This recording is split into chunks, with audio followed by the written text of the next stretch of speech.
And welcome back to another long video from the Nettos. എനിക്ക് സത്യം പറഞ്ഞാൽ എന്താ പറയേണ്ടതെന്ന് അറിയത്തില്ല. എനിക്കിപ്പോൾ ഈ ഒരു പ്ലാറ്റ്ഫോമിൽ നിന്ന് കിട്ടുന്ന സപ്പോർട്ട് ഞാൻ ചിന്തിക്കുന്നതിനും ചിന്തിച്ചുകൊണ്ടിരുന്നതിനും എനിക്ക് ചിന്തിക്കാൻ പറ്റുന്നതിനുമൊക്കെ അപ്പുറമാണ്. എൻ്റെ വീഡിയോസൊക്കെ ഞാൻ ഷോർട്സൊക്കെ പോസ്റ്റ് ചെയ്തിട്ട് അതൊരു 1K എൻ്റെ പഴയ സബ്സ്ക്രൈബേഴ്സിന് അറിയാൻ പറ്റും. ഞാനിങ്ങനെ പറയുമായിരുന്നു, എല്ലാവരും 1K എത്തിയാൽ മതി, അത്രയെങ്കിലും മതി, അല്ലെങ്കിൽ എനിക്ക് വിഷമാവും. അങ്ങനെ 1K ഒക്കെ ആകാത്തപ്പോൾ ഞാൻ പിന്നെ 2-3 ദിവസം പോസ്റ്റ് ചെയ്യാണ്ടൊക്കെ പോയിരിക്കും കേട്ടോ.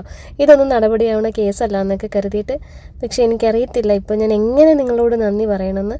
താങ്ക് യു സോ മച്ച് ഈ വീടും കടലും എന്നെയും ഒക്കെ ഏറ്റെടുത്തതിന്. 2 മാസം മുന്നേ വരെ ഞങ്ങൾ കുറച്ച് പേര് മാത്രമേ ഇവിടെ ഉണ്ടായിരുന്നുള്ളൂ. അന്നൊക്കെ ഞാൻ നിർത്തുന്നു, ചാനൽ നിർത്താൻ പോണു, അല്ലെങ്കിൽ ഞാൻ പോസ്റ്റ് ചെയ്യുന്നില്ല, ഞാൻ യൂട്യൂബിൽ നിന്ന് അടികൂടി പോകുന്നു എന്നൊക്കെ പറയുമ്പോൾ എനിക്ക് ബലം തന്ന കുറച്ച് ആൾക്കാരുണ്ട് ഇവിടെ. അവരെ നിങ്ങൾ ഓരോരുത്തരോടത്തും എനിക്ക് അത്രയ്ക്ക് കടപ്പാടുണ്ട് കേട്ടോ. നിങ്ങൾ അന്ന് ഇത് റീച്ച് ആകും ചേച്ചി, അല്ലെങ്കിൽ വിഷമിക്കണ്ടടാ, നമ്മൾ ഇതിന് റീച്ച് കിട്ടും, ഇതിന് നല്ല പൊട്ടൻഷ്യൽ ഉണ്ട് എന്നൊക്കെ അന്ന് പറഞ്ഞ എല്ലാവരോടും ഒരുപാട് നന്ദി. പറയാൻ വിട്ടുപോയി, ദിസ് ഇസ് സൺഡേ മോർണിംഗ്. രാവിലെ ഞാനൊരു 10-10:30 ആയി കേട്ടോ എണീറ്റപ്പോൾ. ആലൻ സുസുജിയിൽ നിന്ന് വന്നപ്പോൾ വണ്ടിയുടെ സൗണ്ട് കേട്ടിട്ടാണ് ഞാൻ എണീറ്റത്. ഇപ്പോൾ ആലനാണ് ഷുഗർ ബോട്ടിൽ എടുത്ത് തന്നത്. പിള്ളേർക്ക് 2 പേർക്കും രാവിലെ എന്തെങ്കിലും കൊടുക്കണ്ടേ. ഞാൻ എണീറ്റ് കഴിഞ്ഞാൽ അപ്പുറത്തുനിന്ന് 2 പേരും അപ്പോഴേ എണീക്കും. പിന്നെ എനിക്ക് ഏറ്റവും ക്വിക്കായിട്ട് ഉണ്ടാക്കാൻ പറ്റുന്നതെന്ന് തോന്നിയത് റവ കാച്ചിയെടുക്കലാണ്. ഉപ്മാവ് ഉണ്ടാക്കാമെന്ന് ആദ്യം കരുതി, പക്ഷെ അതിന് ഞാൻ ഇനിയിപ്പോൾ സവാളയും ഇഞ്ചിയും ഒക്കെ അരിഞ്ഞെടുക്കണം. റവ കാച്ചാനാണെങ്കിൽ ഇതൊന്നും വേണ്ട, കുറച്ച് വെള്ളം എടുത്ത് അതിലേക്ക് റവ ആഡ് ചെയ്ത് ഉപ്പും പഞ്ചസാരയിട്ട് കാച്ചിയെടുക്കാം.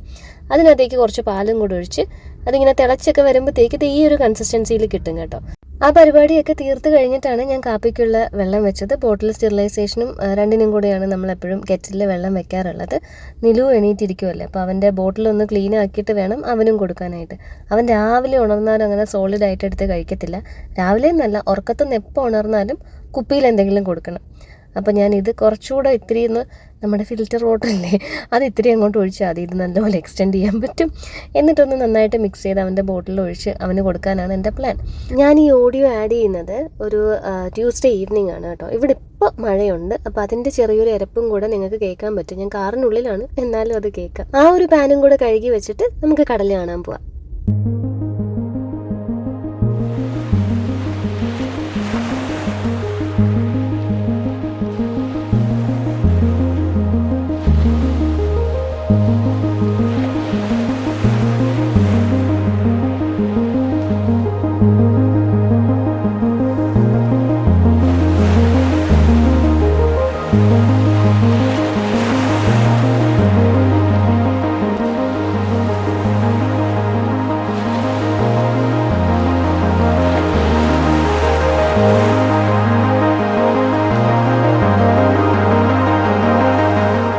നമ്മുടെ തീരദേശ പാതയുടെ പണികളൊക്കെ പുരോഗമിക്കുന്നുണ്ട്.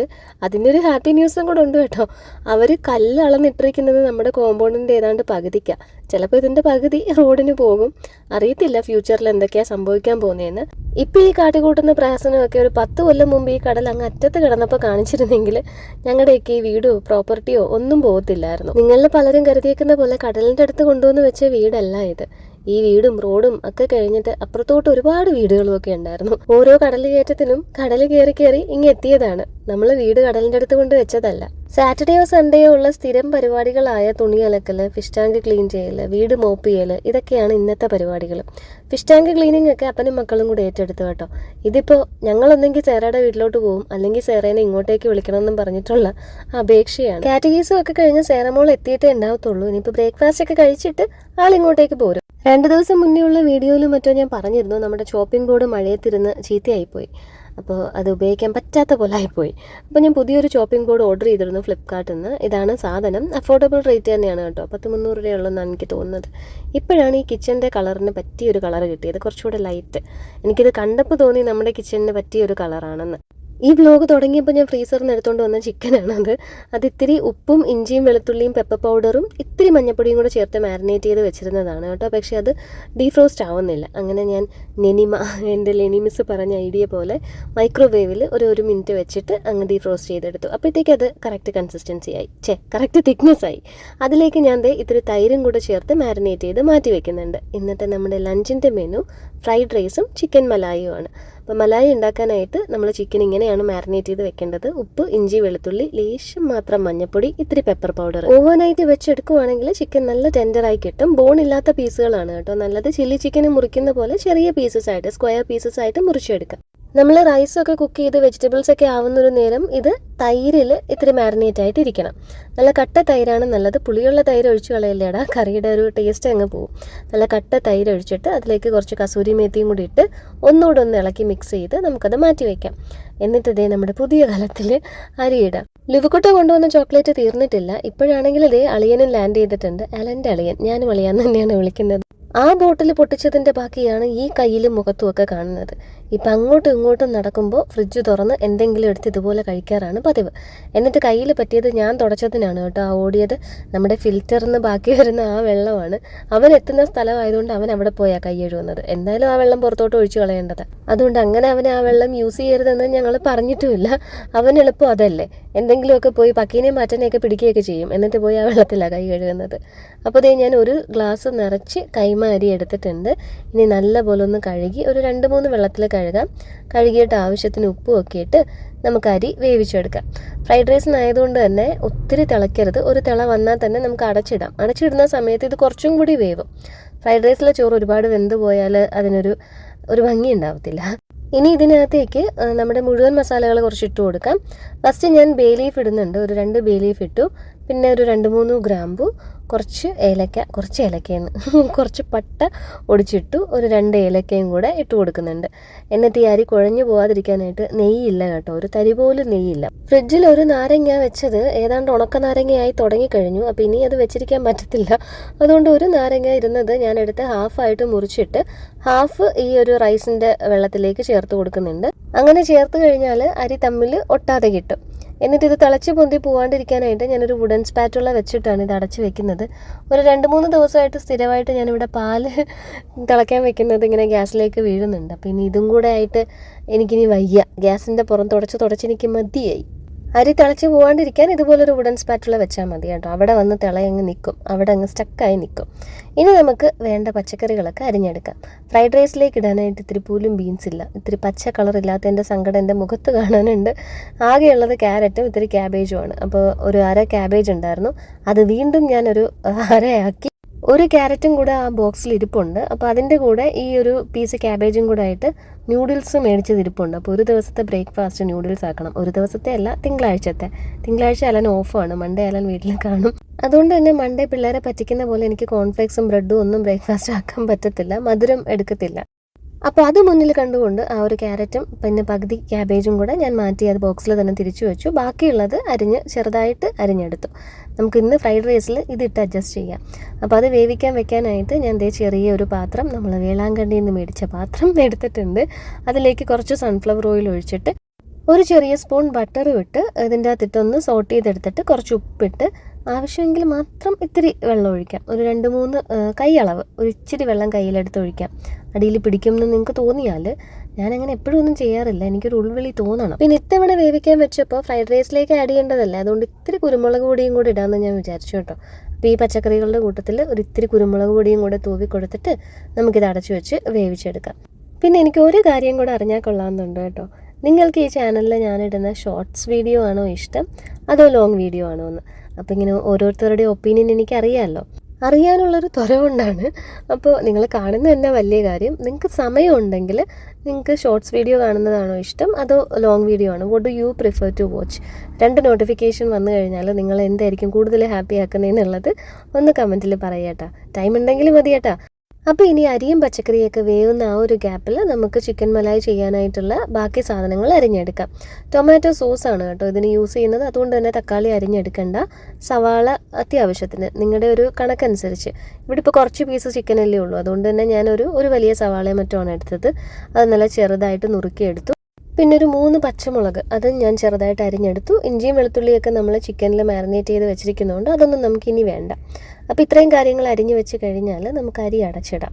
ഈ ഒരു ടൈം മതി കേട്ടോ, കൈമ അരി തിളച്ചൊരു പരുവ് ആവാനായിട്ട്. ഇനി അത് ഇങ്ങനെ കിടന്നങ്ങ് വെന്തോളും. അപ്പോൾ നമുക്കിതേ മലായി ഉണ്ടാക്കാം. അതിനായിട്ടുള്ള കടായി വെച്ച്, മലായി ഉണ്ടാക്കാനുള്ള കടായി, എന്താ ഒരു പ്രാസം! കടായിലേക്ക് ആദ്യം സൺഫ്ലവർ ഓയിലാണ് ഒഴിച്ചു കൊടുത്തത്. അതിലും ഞാനൊരു ചെറിയൊരു സ്കൂപ്പ് ഓഫ് ബട്ടർ ഇട്ടിട്ടുണ്ട്. എന്നിട്ട് അതിലേക്ക് ഈ സവാളയും പച്ചമുളകും ഇട്ട് നന്നായിട്ടൊന്ന് സോട്ട് ചെയ്തെടുക്കാം. ഒരിത്തിരി ഉപ്പും കൂടി ഇട്ട് കൊടുത്താൽ ഇത് പെട്ടെന്നായി കിട്ടും. സവാള ബ്രൗൺ കളർ ആവേണ്ട കാര്യമില്ല, എന്നാലും ഒന്ന് വേവണം. ഈ ഒരു ടൈം കൊണ്ട് നമുക്ക് കുറച്ച് ഫ്രഷ് ക്രീം ഉണ്ടാക്കിയെടുക്കാം. ഫ്രഷ് ക്രീം അല്ല കേട്ടോ, ഫ്രഷ് ക്രീമിൻ്റെ അപരൻ. ഒരു കൈപ്പിടി നിറയെ കുറച്ച് കാഷ്യൂ നട്ട്സ് എടുത്തിട്ട് 1 സ്പൂൺ പഞ്ചസാരയും കുറച്ച് പാലും കൂടി ഇട്ട് അടിച്ചെടുക്കാം.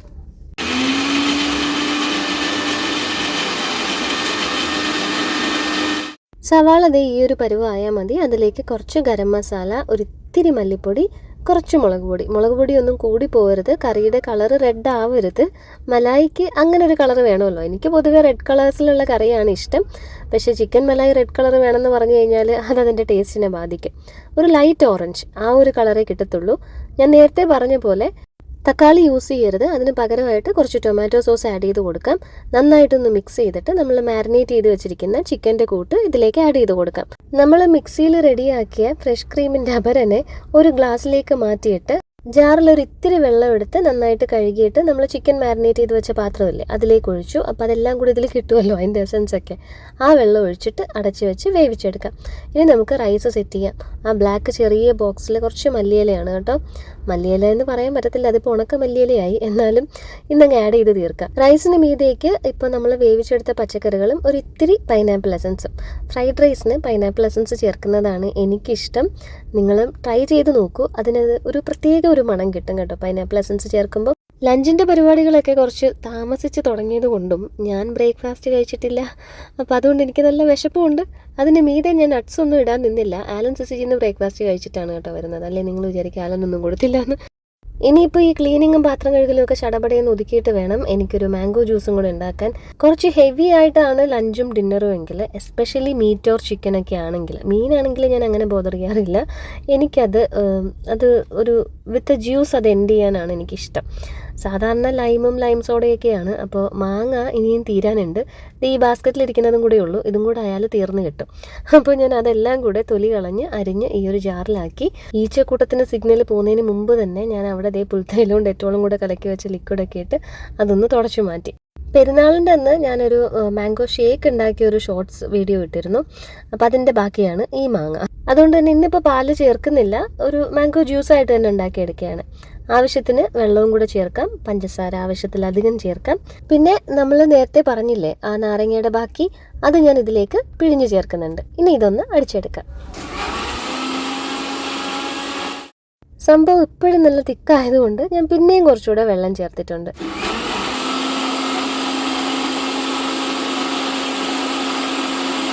മാംഗോ ജ്യൂസും ആപ്പിൾ ജ്യൂസും ഒക്കെ വളരെ ബ്ലാൻഡ് ആയിട്ടുള്ള ഐറ്റങ്ങളാണ് കേട്ടോ.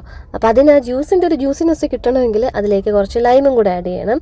സാധാരണ കടകളിൽ നമ്മൾ ആപ്പിൾ ജ്യൂസ് പറയുമ്പോൾ ലൈമും കൂടെ ആഡ് ചെയ്യാറുണ്ടെന്നാണ് എൻ്റെ ഒരു അറിവ്. അത് ആഡ് ചെയ്യുമ്പോൾ ഒരു ജ്യൂസിൻ്റെ ഒരു ഇതൊക്കെ കിട്ടാറുണ്ട് കേട്ടോ. അല്ലെങ്കിൽ വെറുതെ നമ്മൾ ഈ പ്യൂരി ഉണ്ടാക്കുന്ന കണക്ക് ആയിപ്പോവും. ജസ്റ്റ് ഒന്ന് സ്ക്വാഷ് ചെയ്ത് കുടിക്കുന്ന പോലെ ആയിപ്പോവും. ജ്യൂസിനൊരു ജ്യൂസിനെസ് ഉണ്ടാവത്തില്ല. അപ്പോൾ അതൊക്കെ താഴെയാകും എന്ന് എനിക്ക് ഉറപ്പായിരുന്നു. അതുകൊണ്ടാണ് ഞാൻ താഴെ ഒരു പ്ലേറ്റ് വെച്ചത്. കുറച്ച് കട്ടിയായിട്ടല്ലേ അതിരുന്ന് വെച്ചത്. ജാറൊക്കെ കഴുകി ഞാൻ വന്നപ്പോഴേക്ക് ചിക്കൻ നല്ലപോലെ കുക്കായി. പക്ഷേ വെള്ളം തീരെ അങ്ങ് വറ്റിപ്പോയി. അപ്പോൾ ആ ക്രീം ആഡ് ചെയ്ത് കൊടുത്തിട്ട് ഈ ഒരു ഗ്ലാസ് ഒന്ന് കഴുകി കുറച്ചധികം വെള്ളം എടുത്തിട്ടുണ്ട് കേട്ടോ. വെള്ളം ഇച്ചിരി പറ്റിപ്പോയതുകൊണ്ട് അതും കൂടി ഒഴിച്ചു കൊടുത്തിട്ട് നന്നായിട്ടൊന്ന് മിക്സ് ചെയ്തെടുക്കാം. നമ്മുടെ കറി റെഡിയായി. നല്ലൊരു തിക്ക് കൺസിസ്റ്റൻസിയാണ് ഇതിനുണ്ടാവുക. അതാണ് അതിൻ്റെ ബൂട്ടിയും. അതിന് മീതേക്ക് കുറച്ച് കസൂരി മേത്തിയും കൂടി ഇട്ട് കൊടുക്കാം ഒരു ഗാർണിഷിങ്ങിന്. അതാ നമ്മുടെ ചിക്കൻ മലായി റെഡിയായിരിക്കുന്നു. മെഷീനിൽ രാവിലെ ഞാൻ കുറച്ച് ക്ലോത്ത്സ് ഇടുന്നത് നിങ്ങൾ ശ്രദ്ധിച്ചിട്ടുണ്ടായിരുന്നല്ലോ. അപ്പോൾ ഞാൻ ആ തുണി വിരിച്ചിട്ട് വന്ന് 2 പേർക്കും ലഞ്ച് കൊടുക്കാമെന്ന് പറഞ്ഞപ്പോഴത്തേക്ക് 2 പേരും എൻ്റെ കൂടെ മേലേക്ക് പോരുന്നു കേട്ടോ. പിന്നെ നിലുവിന് ഹെൽപ്പ് ചെയ്യണം, എനിക്ക് ജോലി ചെയ്യണം എന്നൊക്കെ പറഞ്ഞിട്ട് അവൻ ഓരോന്ന് വീതം എടുത്ത് തന്നുകൊണ്ടിരുന്നു. അവനല്ലേലും അങ്ങനെയാണ് കേട്ടോ. ഇതൊക്കെ ഏൽപ്പിച്ചാൽ ഭയങ്കര ഇഷ്ടമാണ്. ക്ലാസ്സിലാണെങ്കിൽ ഞങ്ങൾ ടീച്ചേഴ്സിനൊരു ടെക്നിക്കുണ്ട്. ഏറ്റവും അനുസരണക്കേടുള്ള ആളെ, പറഞ്ഞിട്ട് കേൾക്കാത്ത ആളെ അവസാനം പിടിച്ചെങ്കിൽ ലീഡറാക്കും. അപ്പോൾ പിന്നെ ആൾ നീറ്റാവും. വേറൊരു മടിയൻ ആ കിട്ടിയ ഗ്യാപ്പ് തന്നെ നല്ല കാര്യമൊന്നും പറഞ്ഞിട്ട് അവിടെ ഉണ്ടായിരുന്നൊരു ബോളും തട്ടി നടക്കുന്നുണ്ട്. പാവം എൻ്റെ കുഞ്ഞ് എല്ലാ തുണിയും എടുത്ത് തന്നു. എല്ലാം വിരിച്ചു കഴിഞ്ഞപ്പോൾ അടുത്ത സെറ്റ് മെഷീനിലോട്ട് തുണി അവൻ തന്നെ ഇടാമെന്ന്. അതിനും എന്നെ സമ്മതിക്കുന്നില്ല. അങ്ങനെ അവൻ തന്നെ തുണിയൊക്കെ വീണ്ടും പിറക്കിയിട്ടു. അപ്പോഴേക്ക് കുക്കും മേളിൽ ലിക്വിഡും സോപ്പിൻ്റെ പൗഡറും ഒക്കെ ഇട്ടു. ആലൻ വീടൊക്കെ മോപ്പ് ചെയ്ത് കഴിഞ്ഞിട്ട് സൺഡേയുടേതായിട്ടുള്ള പരിപാടികൾക്കായിട്ട് പുറത്തോട്ട് ഇറങ്ങിയിട്ടുണ്ട് ഫ്രണ്ട്സിൻ്റെ അടുത്തോട്ട്. ഇനിയിപ്പോൾ ലഞ്ച് കഴിക്കാനായിട്ട് ഒരു 2 മണിയൊക്കെ ആകുമ്പോഴേ വരത്തുള്ളൂ സിസിജിയിലേക്ക് തിരിച്ച് പോകാൻ നേരത്ത്. അപ്പോൾ ഞങ്ങൾ വീണ്ടും തുണിയൊക്കെ ഇട്ടു, അടുത്ത സെറ്റും കൂടി ഇട്ടു. മഴയുണ്ട് കേട്ടോ, ഇടയ്ക്ക് മുറയ്ക്കൊന്നും, അതുകൊണ്ടെല്ലാം നല്ലപോലെ ഒന്നും ഉണങ്ങി കിട്ടത്തില്ല. വിദ്യാഭ്യാസ ബന്ധും പിന്നെ പെരുന്നാളും ഒക്കെ വന്ന് ലീവ് ഉള്ളതുകൊണ്ട് കുക്കുവിൻ്റെ ഒരു സെറ്റ് യൂണിഫോം ഉണ്ട് അവനിടാനായിട്ട്. മൺഡേ ഇടേണ്ട യൂണിഫോം ഉണ്ട്. വെനസ്ഡേ യൂണിഫോം ഒക്കെ ഇനിയൊന്ന് ഉണങ്ങി വരണം. പണിയെടുക്കുന്നതിൻ്റെ ആത്മാർത്ഥത കൂടിയിട്ട് ആ ഒരു ബേസിനും താഴെ അവൻ തന്നെ കൊണ്ടുവരാമെന്നും പറഞ്ഞ് അതും ചുമന്നാ താഴത്തോട്ട് വന്നത്. അങ്ങനെ പണിയൊക്കെ കഴിഞ്ഞ് ഞങ്ങളതേ ലഞ്ച് കഴിക്കാൻ പോവുകയാണ്. പിള്ളേർക്ക് വാരി കൊടുത്തിട്ട് ഈ ഒരു പാത്രത്തിൽ തന്നെ ഞാനും അങ്ങ് കഴിക്കും കേട്ടോ. ഇത് അവർക്ക് 2 പേർക്കും കൂടെയുള്ള ചോറാണ്. ചോറും നമ്മുടെ ചിക്കൻ മലായിയും ഒക്കെ വെച്ചു. 2 പേർക്കും ഇഷ്ടപ്പെട്ടു കേട്ടോ. ഇത്തിരി മധുരമൊക്കെ ഉള്ളൊരു കറിയല്ലേ, അതുകൊണ്ട് നിലുവും നന്നായിട്ട് തിന്നു. 2 പേർക്കും ചോറൊക്കെ കൊടുത്തു കഴിഞ്ഞ് ഞാനും ചോറ് തിന്നിട്ട് 2 പേരുടെയും ജ്യൂസ് കൊടുത്ത് ആദ്യം അത് ഡീൽ ചെയ്തു. ജ്യൂസ് എന്തായാലും താഴെയൊക്കെ പോകുന്നില്ല എൻ്റെ കയ്യിൽ നിന്ന്. അവിടെ എല്ലാം തുടച്ച് വൃത്തിയാക്കി പായിട്ട് 2നെയും കിടത്തിയിട്ടാണ് ഞാൻ ജ്യൂസ് കുടിക്കാനായിട്ടിരിക്കുന്നത്. ഒരു തിര വന്നടിച്ചത് നിങ്ങൾ കണ്ടായിരുന്നു. ഉച്ചയുറക്കത്തിനായിട്ട് ഞാനും ഇപ്പം മാഞ്ഞു പോകും. Thank you so much for watching this video. അപ്പം നമുക്കിനി അടുത്ത വീഡിയോയിൽ കാണാം.